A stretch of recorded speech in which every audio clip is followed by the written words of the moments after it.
Thanks for coming in the rain. Like that's snow in Texas, right? Yeah. Thank you guys. Good to see y'all. Good deal. Well, Don, thank you so much for being here. Congratulations on Capture a Kill. This is a phenomenal book. I know if you guys haven't had a chance to run through it, I know some of you already have. You're really going to love it. It is phenomenal. I know in the dedication, you say that you hope that Vince is proud of this, and I know that he will be. It is a wonderful book. You really honor Mitch Rapp and so many others in this book, and I just wanted to say congratulations. Thank you. And oh yeah, you can clap. Clap again. No, Yeah. I'm just teasing. Yes, yes. Um, so the dedication was really special to me. I never got to meet Vince. Never knew him as a person, but was all of us that write in this genre take something from Vince because he was the first post 9/11 writer who unabashedly wrote those protagonists whose job was to track down his nation's enemies on their own turf and shoot them in the face. And he was unapologetic for that. And I think as a fan, for me, I always kind of equated Vince with Afghanistan because I read a lot of Vince books when I was there. Almost every book where in Afghanistan would have these little pop-up libraries where people could leave a book or take a book, and there were a lot of Vince books. And then as a writer, he was a huge influence on me when wrote 3 books that didn't sell, and when my second book didn't sell, I went back to my favorite Vince, which was Protect and Defend, and I tore that book apart and tried to figure out how he did what he did. And so when I finally got the opportunity to write in his universe, I was just kind of blown away and incredibly grateful. And so I've been fortunate enough to get to know his wife, or his widow, Lisa, a bit. In fact, we had dinner when I was out in Minneapolis the other day with her new husband and a couple of Vince's siblings. It was amazing. And so I actually emailed her and I said, "Hey, this might seem cheesy, but I'd really like to dedicate this book to Vince. Is that okay?" And she's like, "It is absolutely okay." And so it was kind of full circle for me, to have this person I never knew but was a hero of mine, and then to finally be able to write in his universe and then dedicate one of his books to him was pretty neat. So yeah. Well, at his untimely passing, eventually Kyle Mills took over and wrote 9 books. And Yeah. I'd love for you to discuss and tell everybody about how you ended up being tapped to be the next writer in that legacy series, because I think it's a wonderful story. Yeah, so there are 2 morals to this story. And the first is Kyle Mills is an incredibly generous guy. If you see him on social media, he's like that, but better in person. But there are 2 things I need to tell you about Kyle Mills. Number one, if he ever says to you, "Let's have one more margarita," just say no. Just say no, no, Kyle, we're not going to have one more margarita. The second thing is do not ever play poker with Kyle Mills. And so I'm going to come back to both of those statements in that I was so for about 2.5 years I was writing a book every 5 months, and so I would write one of my Matt Drake books and then one of the Clancy books, and it was really really hard. I was really fortunate to have that opportunity, but it was crushing me, and so when I got to the point where I'd written what was the 4th book in my Clancy series, Weapons Grade, I was kind of taking stock of my writing career and what was going to come next. And another moral of this story is that this community, this genre of writers, is incredibly supportive. And everybody I know who's a thriller writer is genuinely trying to help you and trying to help you get better. And so for me, one of those people was Mark Graney. And so, he wrote The Gray Man. He writes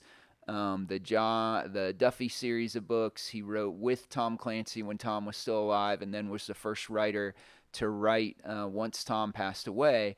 And so when I originally had the opportunity to write the Clancy books, my editor said, "Don't say yes or no yet. Call Mark Graney and talk to him." And so at the beginning of the conversation, Mark said, "I'm not going to tell you to write these books. I'm just going to lay out the pros and cons and you decide." And by the end, he's like, "You have to write these books."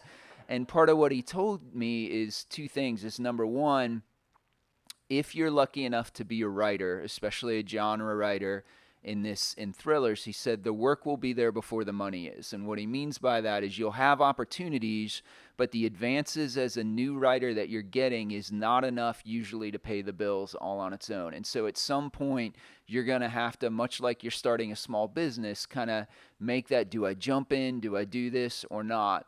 And then the second thing he told me is that if you get to write one of these legacy series like Clancy or potentially the Bourne series or W.B. Griffin or Clive Cussler, he said that's the industry's way of putting their stamp on you and saying this person can write. And if you do it with one series and you do it well, you will probably have opportunities with other series. And so kind of fast forward to the point where I was in the middle of finishing Weapons Grade and trying to figure out what am I going to do next, because I don't think I can keep writing a book every 5 months. And I was praying about it and trying to figure out, what does this look like for me or my family? And as I was praying about it, I really felt like, God was saying to me, if you had to write a series and it was one series, what series would you write? And I'm like, well, my favorite author in the world is Vince Flynn, but Kyle is never going to give up that gig. And so I thought about it some more and thought about it some more. And so I had a call scheduled with my agent. And at the end, I was like, hey, this is going to sound crazy, but I would love to write the Vince Flynn books. And he's like, well, I don't know that they're looking for anybody to write the Vince Flynn books. And he said, but it's an agent's job to find out. So let me make some calls. And so he came back and he said, you're never going to believe this.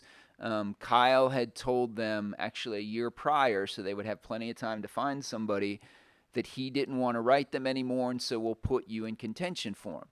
So fast forward to the two unkind things I said about Kyle Mills. I was already scheduled to meet him out at the Poison Pen and interview him, because that's another great bookstore like this one. It's out in Phoenix. And Barbara, the Poison Pen owner, will sometimes have authors come out to interview other authors. And so we did the event, and we're going out to dinner, and Kyle's beautiful wife, Kim, is there, and she's talking to the owner. And so Kyle and I are sitting on this side of the table, and I'm like, I was an FBI agent in my prior life, and I'm not saying I'm an amazing interrogator, but I have made a grown man cry before. And so I feel that Kyle has no chance for me, and I'm like, I'm going to poke at him a little bit and see if I can figure out like who else is in contention for this gig and who he thinks. And for 30 minutes, Kyle Mills lied to me in such a convincing fashion that I got home and I couldn't sleep at the hotel because I was convinced he was getting fired and didn't know it.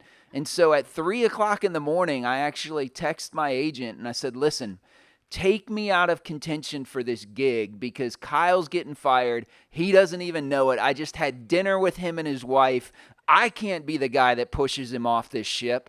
And so thankfully my agent, as he's done many times, is like, cool your jets a little bit there, Bentley. How about I make some more phone calls? And that's when I figured out Kyle had lied to me the entire time and knew, but he didn't know I was in contention. So we lied to each other for 30 minutes at dinner. And then once we got done with our lies to each other, I actually interviewed, there are two people who are kind of the gatekeepers for Vince Flynn's legacy, and that's his longtime editor, Emily Bessler, who is Brad Thor's editor, and this unknown writer, but I think he's got a future. His name's Jack Carr. I don't know if any of you have heard of him before. So she is a giant in this industry. And then Sloan Harris, who is his longtime agent. And so I had to talk with each of them. They read my books. I had to talk a little bit about what I thought for the series, but it was very, very different from when I got the opportunity to write the Clancy series. And part of that was because there had been a heck of a lot of writers who had written in the Clancy universe before me, and the Clancy brand is everywhere, right? There's video games, there's movies, there's books that my publisher published. Actually, in Clancy's divorce, part of the settlement is he spun some of those books off that his ex-wife then got to have. And so there are some Clancy books that weren't even published anymore by the same publisher. And so his name was out there forever. And the editor, Tom Colgan, too many Toms in this story, had done a great job of bringing in the right writer to write in that series. And so for the fans, it was pretty much they didn't really care who wrote because they had enough confidence that the estate was well managed. In contrast, when they announced I was taking over for Vince, it started trending on Twitter. And so the publicist, he's like, "You're trending on Twitter." And I'm like, "I have nothing left to achieve in this life."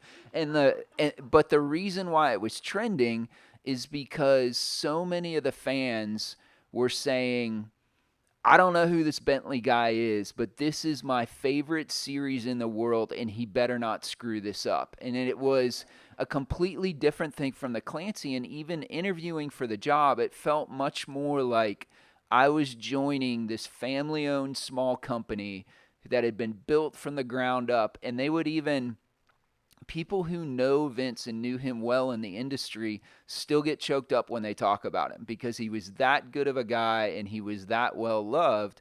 And so it was completely different from the Clancy one, but also just the most rewarding thing I've ever been able to do. And so I'm super grateful to be here, even if I am still a little angry at Kyle Mills for lying to me.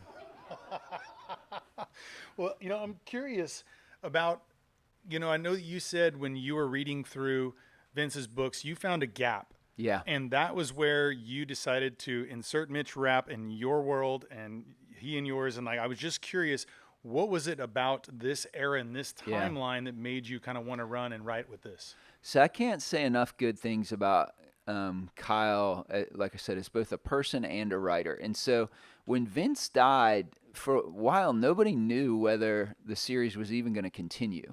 And then once it did continue, Kyle could have very easily just written book after book that was the continuing adventures of Mitch Rapp, right? Kind of like I'm a kid of the 80s, kind of like the A-Team. Every Tuesday, the same things are going to happen, and you get that. But he was not content to tread water, and he took the series in completely new directions with new characters. And so once I found out I was going to get the opportunity, I wanted to go back and reread all of the Vince books because, number one, I didn't, as fantastic a job as Kyle did, I didn't want my Mitch to feel like he was a derivative of a derivative. Like I wanted to go back to the source and immerse myself in those. And as I was doing that, what I noticed is that when Vince wrote, he aged Mitch in real time. And so every time a new book came out, Vince was that old, and they would often reference things that happened at that time period.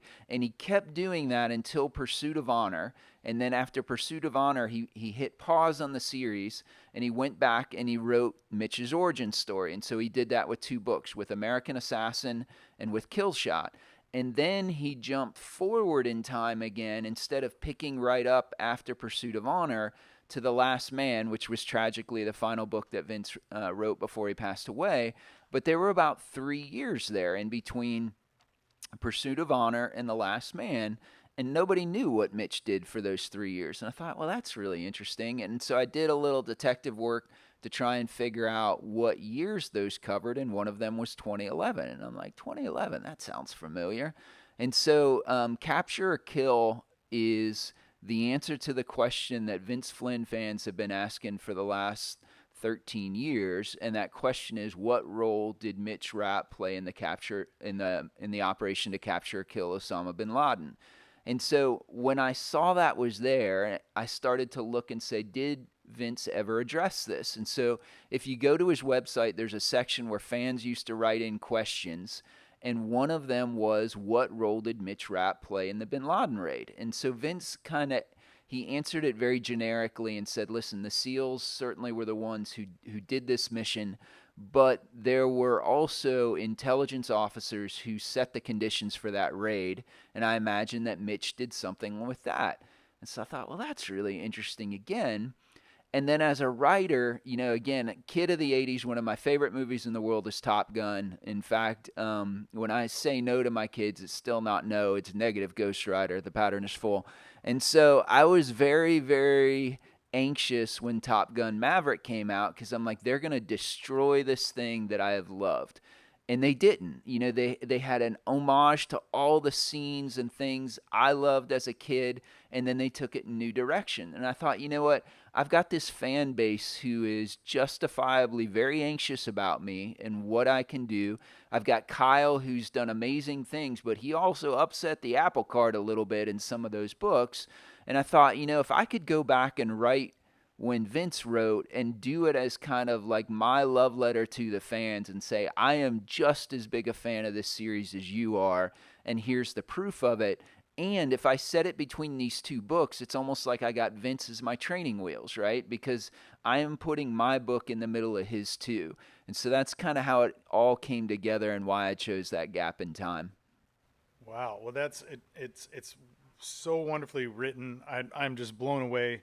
And you know, you talk about paying homage, and there's one thing you've done in a lot of your books is you bring in some of your friends, your family, and you sometimes, and for those who don't know, there's times where you might switch military backgrounds Yeah. just to kind of get a little kidney punch on some of your buds. Yeah. But I was kind of curious, who were some of the people that you brought in Sure. and kind of honored? And you know, I know that it's not just people that are still Yeah. here with us. There's a lot of people that have been heroes that have been left on the battlefield, and you honor them and their family members, which I highly respect and salute you Sure. for. So I was just kind of curious, some of those people that made their way in, and why you chose them to come into this book. Yeah, so like I said, I wrote 3 books over 17 years that nobody cared about. And so if you discount that, I'm pretty much an overnight success. And so when I wrote my Without Sanction, that was the first book in my Matt Drake series that had actually sold. When I was writing that book, I had no expectations that it was going to sell. And one of the things I hate the most is coming up with names of characters. And so I was lazy and used a lot of friend names in that book, never expecting that it was actually going to sell. And so then when it did, I had to go back and start changing names around or make calls and say, like in Without Sanction, John Shaw is a friend of mine, and said, listen, you kind of get your ear cut off, but you make it through at the end. Is that okay? And they're like, yeah, you can keep me. And so the other thing, when that book came out, I had an interviewer say, you know, I was doing a radio interview, and she said, are you Matt Drake? Are you your protagonist? And I said, I am absolutely not, but I've stood in the same room with men who could be. And so once I got the opportunity to write those books, I thought less than 0.25% of the U.S. population voluntarily bore this nation's combat burden for 20 years. And most of those people did it multiple times across Iraq and Afghanistan. And so I got to know folks. Certainly, I was the anomaly. I only served in Afghanistan. Most people did multiple tours. And so I ended up, before I wrote full-time, I worked for a number of small companies, and we designed or marketed technology to customers in the special operations community. And so those people that were my coworkers and friends and customers were people who could be in my books. And so I started putting them in my books with mostly their permission. But what I thought was fun, which they didn't like, was to change their branch affiliation. And so in the Clancy books, there's a Navy SEAL named, or a Green Beret named Jad, and Jad in real life is a Navy SEAL. And there's a Ranger, or a Navy SEAL team leader named Brandon Cates, who in real life is a Ranger, and he hates the fact that he's a SEAL in my book. So in Capture or Kill, I'm like, I'm going to put all this stuff to right. And so there are 3 Rangers in there that are Brandon Cates, Greg Glass, and Jeff Mishler, who are very, very close friends of mine. They were all Rangers during the initial invasion of Afghanistan, and I set them to right. And there are also a bunch of aviators in there. Damon Sanger, who is in the back right there. You might see him as a pilot in Capture or Kill. Damon and I flew together. He was an instructor pilot. We were actually in 2 units together, I think, and he gave me my pilot and command ride and actually passed me. So he's in there. And so I try and put as many folks as I can in there as kind of a testament to their service. It took a little different turn in my last Clancy book, Weapons Grade, and then I put 2 people in there who were fallen service members. So Shannon Kent is the wife of Joe Kent, who's a former Green Beret that's now running for Congress. She was the mom of 2 little boys was one of the first women, or one of the few women, rather, in the unit that she was in JSOC, and Joint Special Operations Command. She was a Navy non-commissioned officer, and she was killed by a suicide bomber in Syria. And then there's another character called Isaac Black in the book. So Isaac is the son of Brian Black. Brian was a Green Beret who was killed in Niger.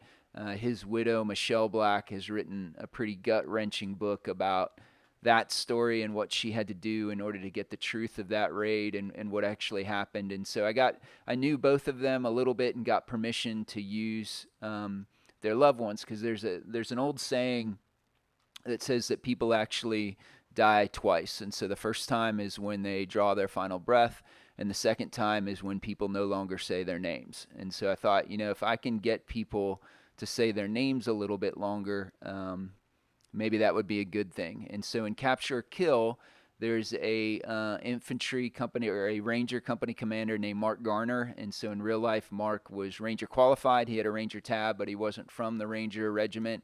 He was a infantry platoon leader in the 82nd, and then was a infantry company commander in Germany. And he and his beautiful wife, Nikayla, were our next door neighbors. And so when I rotated home from Germany, he took his company to Afghanistan, and he was tragically killed by an IED in Afghanistan. And so his wife, Nikayla, is an amazing lady. She actually stayed in Germany. She didn't come home. She continues to do grief counseling and stuff for service members there. She ended up marrying a German guy, and they have 3 little boys now, and their oldest boy is named for Mark and was born on Mark's birthday. And so she said that I could use Mark. And Mark is typical of the men and women who served. He's from a small town in North Carolina. He and Nikayla were hometown sweethearts. He was a graduate of West Point, and I thought it'd be something neat to be able to do to use him in the book. Well, you also have one other name in there that I think we need to cover, and there's a Bentley. And I was curious if you could tell that story. I know we spoke about it for a minute, but I thought it was really a good one that the audience would appreciate. Yes, I have 3 kids. My oldest is actually with my wife right now, so he graduated from Texas A&M just a couple weeks ago. Yeah. And he was in the Corps Cadets. He was commissioned in the Marine Corps, and he is a 2nd lieutenant, and he's on his way to Quantico to go to the basic school. And then I have 2 daughters. My son has read all the books.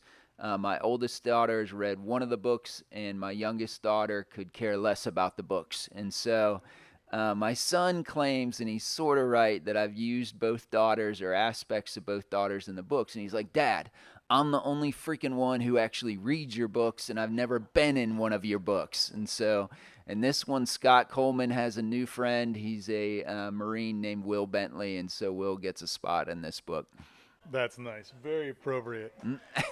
Love it. Love it. I wanted to take a quick transition to cover this book. Obviously, a lot of times, there's a lot of talk about the design of this. I think it's absolutely amazing. It's very honoring. We're very close to 9/11 right now. And I was curious, was this an idea that you had? Did someone bring it to you? How did you guys come up with this as your design? Yeah, the cover people are fantastic, because they're trying to crawl in your head. Sometimes I have ideas for covers and stuff, and you just tell them the idea, or you do a Google search for an image or something. For this one, I didn't have that idea at all. Like, I showed them some stuff. I'm like, well, maybe it'd be cool to have a picture of the Bin Laden compound or something like that. And so we talked about that a little bit, and then I can't remember if it was Emily or somebody else is like, "You got to see this. How about this?" And then as soon as I saw it, all of us that are old enough to have lived through 9/11, which I think it looks like everybody in this room remembers, that the 2 spotlights afterwards, right, and what that meant, and what we felt as a nation. And even when I was pitching the book, I didn't know whether they would be okay with it or not. And Emily Bessler at the end, I remember her looking at me, and she said, "Yep, you should write that book." And then she said, "Because we win." And it just, that thought of kind of the national unity that we all felt on that day. And when I saw that cover, that's what it reminded me of. And so again, kind of like Mark's story where it's tragedy, but something maybe good can come out of the tragedy. I think that moment of seeing those two spotlights shooting up in the sky made us proud to be Americans again. Maybe in a way that we haven't felt as a nation like that since then, unfortunately. I had a very similar feeling when I saw that. It just brought on a lot of emotion. I remember I was working in New York City around that time, just happened to not be there in that day. And when I remember seeing those spotlights, it was so powerful. And I remember, like, to what you're saying as far as the idea of that unity, there was a gentleman who said, I never want to see another 9/11, but I'll do anything for a 9/12. The way that our country came together was like unlike anything we've had since then. And that tragedy brought us together. And, we never want another tragedy. But I do remember that, and I look at that, and I get emotional looking at the cover of that book, and obviously writing everything through it is just phenomenal. I wanted to take a quick little turn to talk about the audiobook because you're working with a new reader in this. And so you have in the past worked with Scott Brick, and now this is Stephen Weber. I was curious because I got a chance to listen to that last couple of days, really enjoy his work. And how did you guys get linked up? Why was it, Stephen instead of maybe Scott this time? Was that a choice of yours or someone else? No, so for my books, so I was never really an Audible guy before my books started getting published, and I didn't understand the power that the reader had or the narrator for the book has. And in my first two books, my first Matt books, the guy was okay. He wasn't fantastic. And then I heard Scott Brick on the first Clancy book, and I'm like, oh my gosh, like this is. And so my publisher was nice enough to actually switch to Scott Brick for my other Matt Drake books, and then went back and re-recorded them with Scott so that all of them were there. And I remember, I'm blanking on the name. Maybe you guys, the bookstore guys, can help me. The guy that writes like the Joe Ledger books has he's written a gazillion different books. He worked with Ray Porter, who's another giant in the one, and he had done so many books with Ray that he said when he writes now, he hears Ray's voice, and that he writes differently because he thinks, how is Ray going to say this? Jonathan Mayberry, that's who it is. And so for these books, though, they're not mine, and so I didn't have any input whatsoever into the narrator.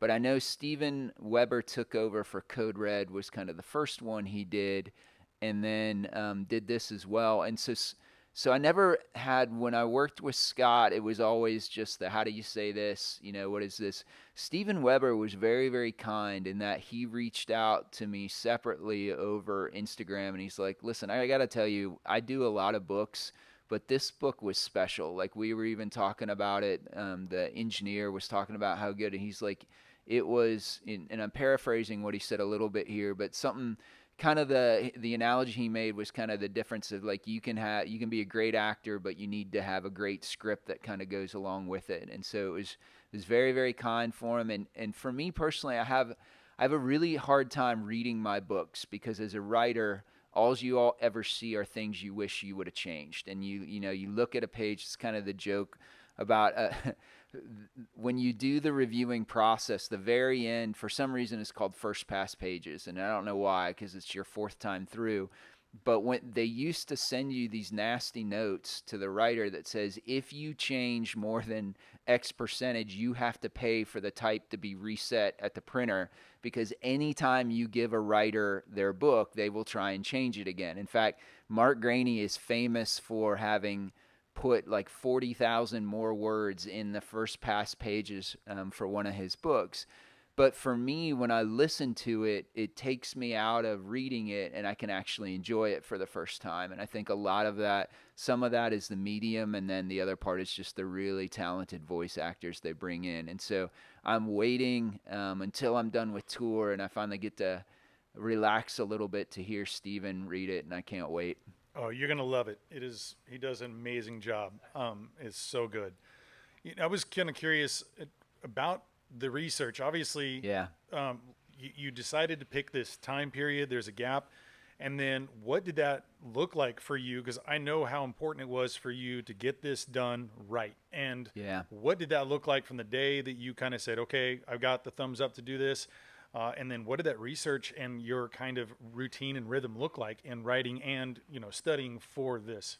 Yeah, there are a couple parts to the research for this. So one of them I kind of alluded to before is that I read all of the Vince books again, and then I can't tell you the number of times I read Pursuit of Honor and The Last Man, just over and over and over again. Because what I was, number one, I wanted to get. So Kyle was famous for saying his first book was called The Survivor, and Kyle called it a forgery from the standpoint that Kyle spent a lot of time trying to mimic Vince's writing style with that book, that he dedicated a tremendous amount of time to see, down to the, he would have little not algorithms, but he would say, like, how many times did Vince use this word? Have I used that word? And so I knew I couldn't do that, but I wanted to be able to, on a subconscious level, refer to the characters and do the things the way Vince did. And so that's all I read were his books and those books for probably 6 months or so. I was writing them to try and just so that it would be instinctively I'd refer to things, or I'd describe Mitch how he described Mitch. And so that was one portion of the research. Another portion, there's another guy in there named Jason Beefley who is in the book, he's a CIA paramilitary officer. Jason is one of the people who could be Mitch Rapp, and so he's a very close friend of mine. He spent the first part of his career in the Ranger Regiment, and then the majority of his career in an Army Special Mission Unit.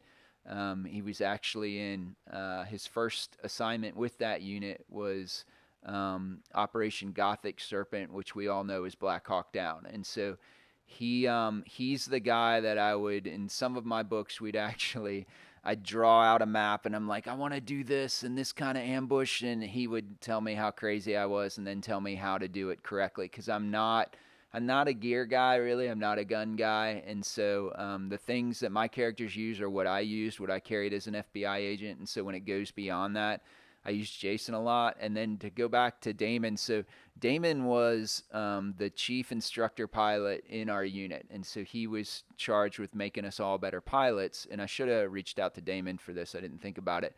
But I wanted to show one of the things that's unique about Army aviation, it's a little bit of inside baseball, is that every other branch, so for instance, in the Marine Corps attack aviation exists only to support the guys on the ground, the guys and girls on the ground. In the Army, they use aviation as if they are big tanks. And so Apaches, you would go out and we do movement to contacts or reconnaissance, zone and area reconnaissance and stuff like that. And so there are a couple guys I flew with. So Kelsey Smith, who Damon also trained in 2 units, was a fellow troop commander with me in Afghanistan.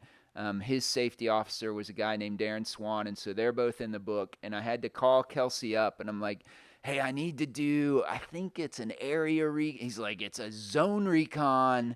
Here's how you do it. And I was like, I want him to come in from Pakistan. He's like, that's the dumbest idea I've ever heard.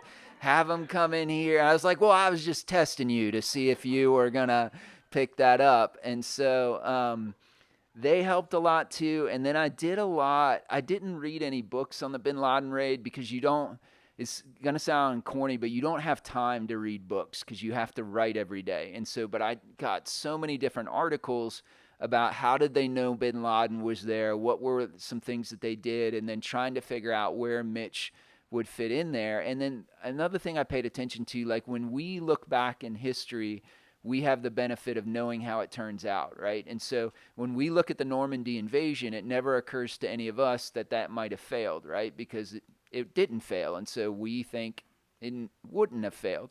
And so when you look at the Bin Laden raid, there were a lot of things that could have gone wrong, right? To the point where President Biden famously told at the time President Obama, don't do it. Like, it's too risky, don't do it. And so I tried to get a lot of that and have it reflected in the book, where the raid is kind of the metronome that's driving the pace of the book, and then Mitch is doing Mitch things around that. Wow. Well, again, there's so many things I'd like to ask, but there may be some spoiler things, so I definitely don't want to jump in. But you guys are going to love it if you haven't already checked this out. It's such an amazing book. I was kind of curious if any of you guys had any questions that you'd like to ask Dawn, and if so, we have a microphone over here. I figure we can take a few questions here before we kind of break to do some signing. And I will bribe you with books. The first 2 people to ask a question get a book.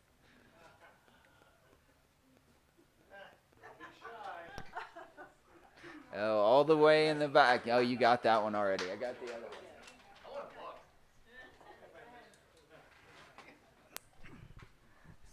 Oh, thank you. Thank you. No.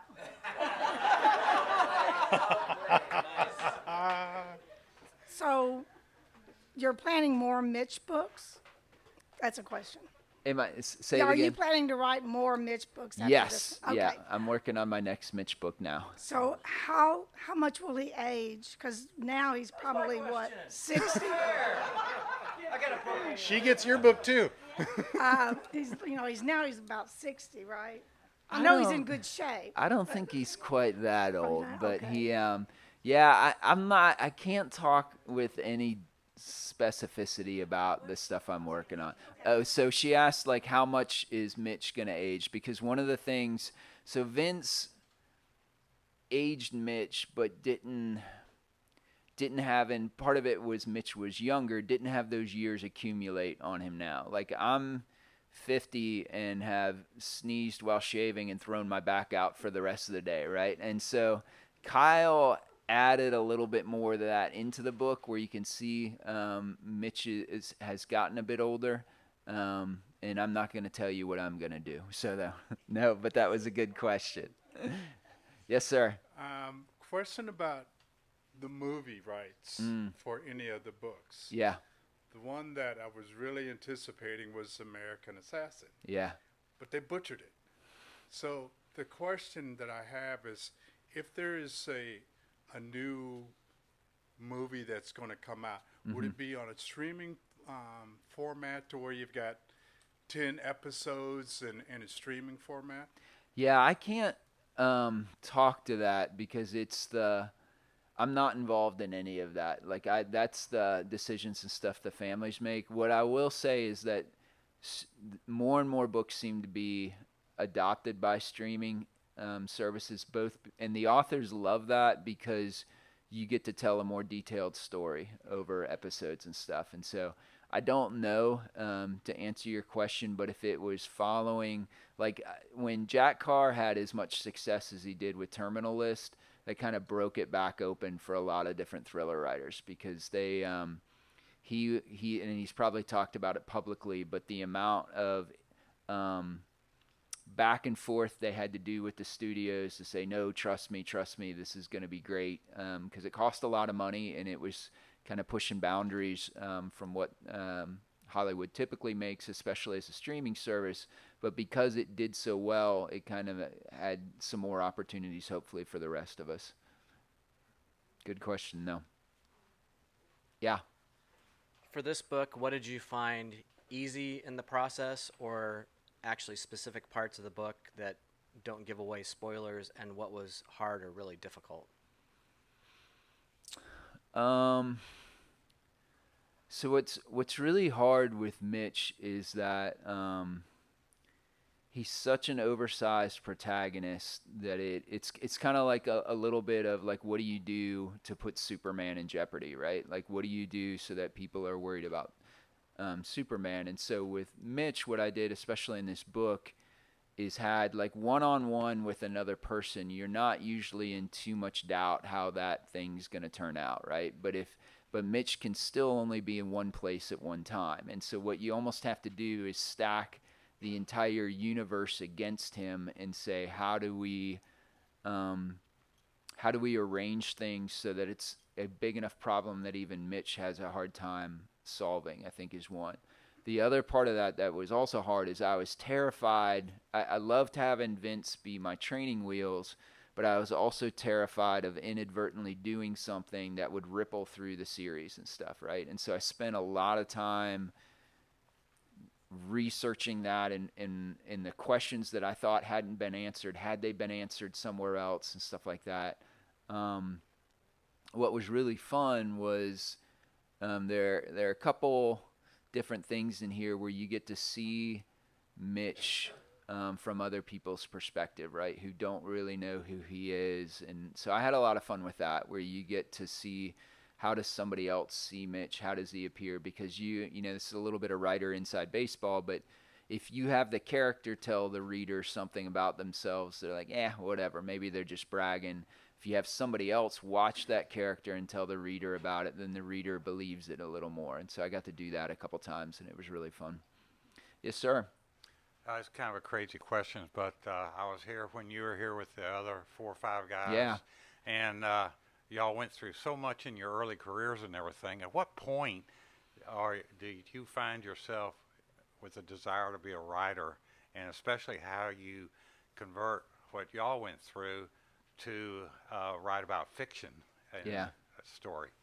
Yeah, I always wanted to be a storyteller. So even as a kid, like I said, I was kind of tongue-in-cheek about the A-Team. But I grew up in that era where you had like the A-Team and Airwolf and Knight Rider and Blue Thunder and Magnum P.I. and like all these amazing for a young boy stories about action and heroes. And I remember as a kid thinking, well, what if they would have done this instead? What if it had ended this way? And so I had kind of a storyteller. When I'd mow the lawn in the backyard, I'd tell myself stories as I was mowing the lawn. And it took a while for my toolkit, my writing toolkit, to be able to catch up to the stories that I wanted to tell.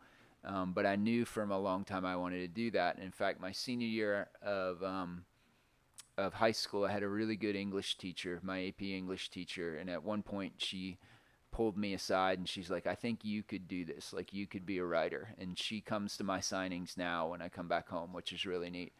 But I took that advice, her encouragement, to heart, and went to college and majored in electrical engineering, as all good writers do. That was good. And so it took a long time. That was part of it. Like, if you're going to ask people to pay money for your art, like, you just think, how many people do you know are decent singers? You know, how many people you can go to church and you hear them and you're like, yeah, that's pretty good. But then to be able to go to the next level where people are going to pay you for an album you put out or come and see you in concert or something, it's, you know, that pyramid gets really narrow really quickly. And I had to be good enough for people to be able to want to spend money and to buy my books. Oh, that's interesting. I know all those guys, I've read your books and those guys' books, and they're all really great books. You mentioned one thing about things could have gone wrong. Like I was in a meeting with a man named McRaven that wrote a book and talked making about what his was bed, happening right? during that time. And things could have gone wrong. Yeah. No, for the Bin Laden raid, you mean? Yeah, absolutely. If you think about that, I mean, you could have had everything from the Pakistani Air Force shooting down our helicopters to things did go wrong on the compound itself, where one of the helicopters got into settling with power and crashed. I mean, they could have had a firefight between the Navy SEALs and Pakistani police that responded, or military units and stuff. A lot could have gone wrong. Yeah. And then they said, how do you know that's him down there? Yeah, absolutely. Thank you. Yeah. Anybody else? Okay, I'm slow. All good. No worries. Hang on, I'm working on it, I swear to God. Okay, first, you have my permission to use this name. Uh-oh. Okay, don't make it a bad guy. Now, I can't promise all that. You know, a computer geek or something. Well played. I need your shoulder. My question is different. I think you may have, when you're going to write a book, do you start with a basic idea, or do you say, hey, I'm going to finish it this way? Or how do you come up? I'm the least creative person you're ever going to meet. Okay, so Sure. writing a book. You know, it was a dark and stormy night. Ta-da! What do you do to write a book? Do you have a great big whiteboard? I mean, Yeah. how do you write a book? Yeah. So I'll try and keep this quick, because my wife says that when I talk about the writing process, it's like human Ambien. And so I will I will try. In fact, she has, and let's see, texted me from time to time during an interview that says, "This is boring, move along." So, but to answer your question, writers tend to fall into one or two categories. And so there are people who are plotters and know the story before they write, and people who write organically or write by the seat of their pants, or are pantsers that are telling themselves the story as they write. And so Kyle is very much a plotter in that he would write like a 30 or 40,000 word outline before he ever started writing the book, and so he understood the story. I fall very much into the other category where I'm telling myself the story as I'm writing it. And so I usually have kind of a general idea, and then as you're writing, you're constantly asking yourself questions like, how do I raise the stakes? How do I increase tension? How do I make things harder for my protagonist?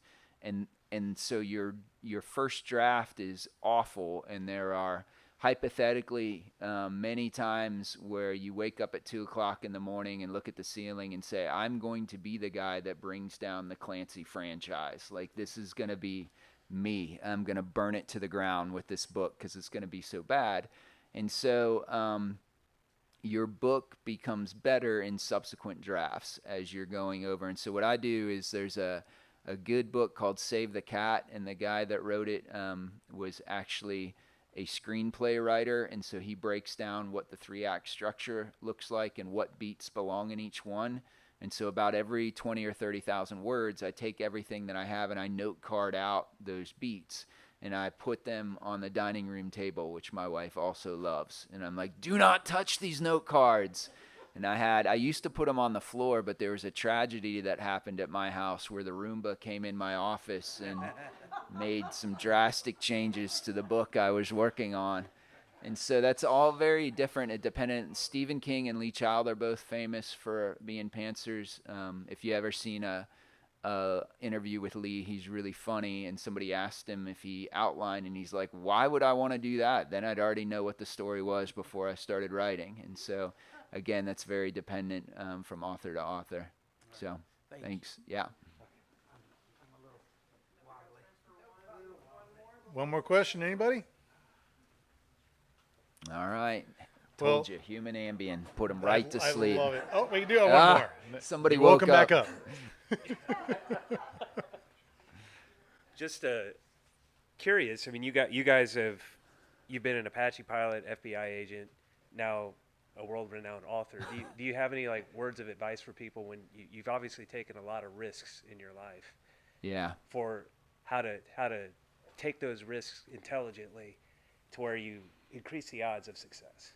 I love that you presume I took these risks intelligently. Thank you for that. No, all seriousness aside, when I got out of the Army, my wife and I are high school sweethearts. We moved back to our hometown. We bought our forever house. That was 5 houses ago. We don't use forever house anymore. And got a job at a great company, and I was miserable. And I was miserable for a couple different reasons.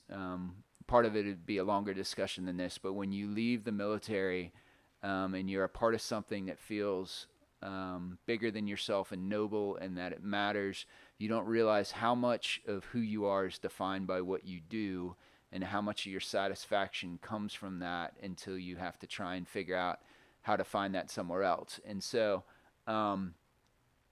about 3 years into this great company, the FBI was recruiting folks who had military service, and to take that job, I'd have to leave our forever house, leave our families, take a big cut in pay, do all of these things that in my mind was detrimental to my family, and I should just suck it up and do this thing and sit in the cubicle. And so there was a guy at work that was a mentor to me. He was Brazilian, classic immigrant story, came to the U.S. when he was 18 to go to the University of Pennsylvania or Purdue or something, barely spoke any English, didn't have any money. And now when I knew him, he was in his late 50s, early 60s. And so I asked him, I'm like, Dennis, what should I do? And he said, listen, I'm in the twilight of my career right now. My kids have all moved out. I've been successful. When I look back at my life, the things that I regret the most are those instances when I didn't take a big swing, when I was too scared to do it, when it felt safe and I took the safe choice. And he's like, you should do this. And so that's been something I've tried to do going forward, and it doesn't. Sometimes you strike out when you take big swings, but sometimes you get to do really cool stuff, and you find yourself writing for Vince Flynn. So, Yeah, I'm also an electrical engineer as well. So you can't spell geek without the EE. Well, y'all, thank you so much for coming out. And, you know, Don, I just wanted to say thank you in behalf of everyone here for your service to our country, for, you know, honoring Vince the way you had with this book. I know for everyone who hasn't had a chance to run through it, I know you're all going to feel the same. And for honoring all those who have served as well and how you put them into your book.